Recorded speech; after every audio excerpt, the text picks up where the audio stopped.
Lep pozdrav. Nahajamo se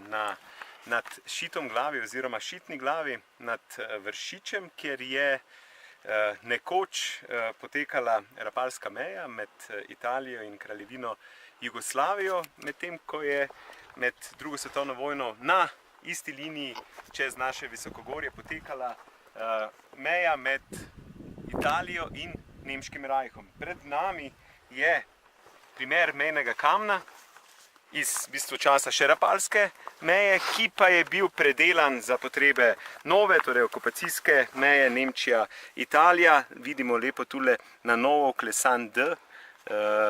Deutschland. S tem, da moramo povedati, da v bistvu ta mejni kamen ne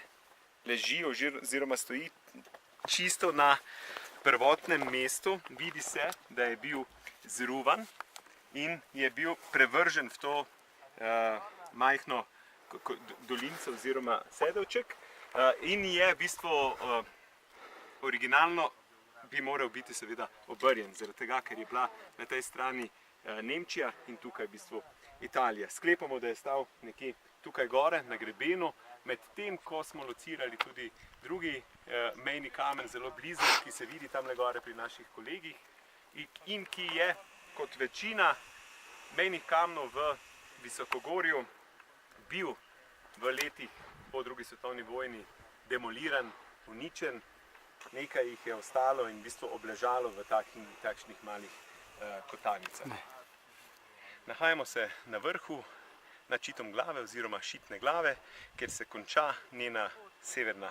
stena, markantna 300-metrska, na lepem sedovčku, ki je v bistvu nekoč bil mejni greben in vse tule gor do Male Mojstrovke, ki jo vidimo, torej mejni greben med Italijo in Jugoslavijo za časa rapalske meje in v bistvu med drugo svetovno vojno meja med Italijo in Nemčijo. Meja je šla v groben, torej po grebenu, ki ga vidimo tukaj na vrh Male Mojstrovke in potem preko Velike Mojstrovke, zadnje Mojstrovke Travnika, vse do Jalovca in na to isto po grebenu proti Peči. Pod nami v bistvu je dolina Pišnice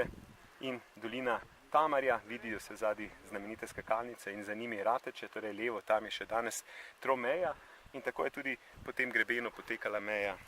v času rapalske meje in je šla preko Vršiča, ker je bil glavni mejni prehod